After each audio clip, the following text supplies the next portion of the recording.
Jésus nourrit 4000 personnes. Un autre jour, une grande foule se rassemble de nouveau. Les gens n'ont rien à manger.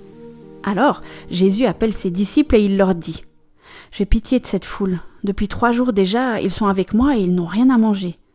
Si je leur dis de rentrer chez eux sans manger, ils n'auront plus la force de continuer leur chemin. En effet, quelques-uns sont venus de loin. » Ses disciples lui répondent « Comment peut-on donner à manger à tous ces gens ici, dans cet endroit désert ?» Jésus leur demande « Vous avez combien de pains ?» Ils lui disent « 7. » Jésus commande à la foule de s'asseoir par terre. Il prend les 7 pains et il remercie Dieu. Il partage les pains et les donne aux disciples pour qu'ils les distribuent à la foule. Ils ont encore quelques petits poissons. Jésus dit une prière de bénédiction pour les poissons et il demande à ses disciples de les distribuer aussi. Les gens mangent autant qu'ils veulent. Les disciples emportent 7 paniers pleins de morceaux qui restent. Et pourtant, il y avait environ 4000 personnes. Ensuite, Jésus les renvoie. Tout de suite après, il monte dans la barque avec ses disciples et il va dans la région de Dalmanutha.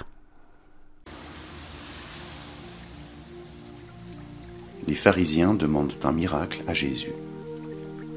Des pharisiens arrivent et se mettent à discuter avec Jésus. Ils veulent lui tendre un piège et lui disent « Fais un miracle devant nous, ainsi tu nous prouveras que c'est Dieu qui t'envoie. » Jésus pousse un grand soupir et il dit « Pourquoi est-ce que les gens d'aujourd'hui demandent un miracle ? Je vous le dis, c'est la vérité, les gens d'aujourd'hui ne verront aucun miracle. » Ensuite, Jésus quitte les pharisiens. Il monte dans la barque et il part de l'autre côté du lac. Les disciples ne comprennent rien. Les disciples ont oublié de prendre du pain. Ils ont un seul pain avec eux dans la barque. Jésus leur donne cet ordre. « Faites attention, méfiez-vous du levain des pharisiens et du levain d'Hérode. » Alors les disciples se disent entre eux « Nous n'avons pas de pain ?» Jésus s'en aperçoit et leur demande « Pourquoi est-ce que vous dites entre vous « Nous n'avons pas de pain » ? Est-ce que vous ne savez pas encore ? Mais vous ne comprenez pas encore ? Vous avez donc l'intelligence fermée ? Vous avez des yeux ? Est-ce que vous ne voyez pas ? Vous avez des oreilles ? Est-ce que vous n'entendez pas ? Souvenez-vous donc, quand j'ai partagé les 5 pains pour les 5000 hommes, vous avez emporté des paniers pleins de morceaux. Combien ? Ils répondent 12 paniers. Jésus continue. Et quand j'ai partagé les 7 pains pour les 4000 personnes, vous avez emporté des paniers pleins de morceaux. Combien ? Ils répondent 7 paniers. Alors Jésus leur dit « Et vous ne comprenez pas encore ?» Jésus guérit un aveugle à Bethsaïda. Jésus et ses disciples arrivent à Bethsaïda. Les gens amènent un aveugle et ils demandent à Jésus de le toucher.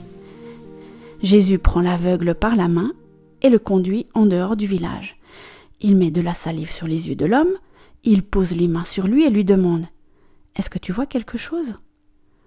L'aveugle ouvre les yeux et il dit « Je vois les gens, je les vois comme des arbres, mais ils marchent. » Jésus pose encore une fois les mains sur les yeux de l'aveugle, et celui-ci voit clairement, il est guéri, et il distingue tout, même de loin. Jésus lui dit « Retourne chez toi et ne rentre pas dans ton village. » Pierre affirme que Jésus est le Messie. Jésus part avec ses disciples vers les villages voisins de Césarée de Philippe. Sur le chemin, il demande à ses disciples « Pour les gens, qui suis-je » Les disciples lui répondent « Les uns disent que tu es Jean-Baptiste, d'autres disent que tu es Élie, d'autres encore disent que tu es l'un des prophètes. » Jésus leur demande « Mais vous, qu'est-ce que vous dites ? Qui suis-je » Pierre lui répond « Tu es le Messie. » Alors Jésus leur commande sévèrement « Ne dites rien à personne. » Jésus annonce qu'il va mourir et se relever de la mort. Ensuite, Jésus commence à enseigner ceci à ses disciples. Il faut que le Fils de l'homme souffre beaucoup. Les anciens, les chefs des prêtres et les maîtres de la loi ne voudront pas de lui. Ils le feront mourir. Et 3 jours après, il se relèvera de la mort.